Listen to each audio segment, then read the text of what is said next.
చూడండి friends, princess cut blouse cutting చేసేటప్పుడు మనకు ఫ్రంట్ షేప్ అనేది పర్ఫెక్ట్గా రావడానికి నేనైతే చిన్న చిన్న టిప్స్ అయితే యూజ్ చేస్తాను. ఇవి బోటిక్లో కూడా చాలా వరకు అయితే యూజ్ చేస్తారు.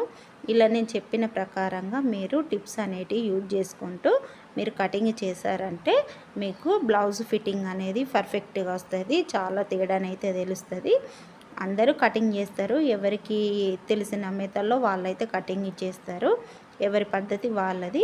నేనైతే ఈ ప్రిన్సెస్ కట్ చేసేటప్పుడు చిన్న చిన్న టిప్స్ అయితే యూజ్ చేస్తాను. అవి ఎలా యూజ్ చేస్తానో మీకు కూడా కావాలి అంటే తెలుసుకోవాలనుకుంటే పూర్తి డీటెయిల్స్ ఇది కటింగ్ వీడియోనైతే లాంగ్ వీడియోలో అప్లోడ్ చేశాను. ఎవరికైనా కావాలి అనుకుంటే ఇంట్రెస్ట్ ఉంటే వీడియోలోకి వెళ్ళి అయితే చూడండి. మంచి టిప్స్ అయితే యూజ్ చేసుకుంటూ ఈ కటింగ్ ప్రాసెస్ అనేది చెప్పాను. ఒకసారి నేను చెప్పిన విధానంగా కటింగ్ చేసి చూడండి. వీడియో నచ్చితే లైక్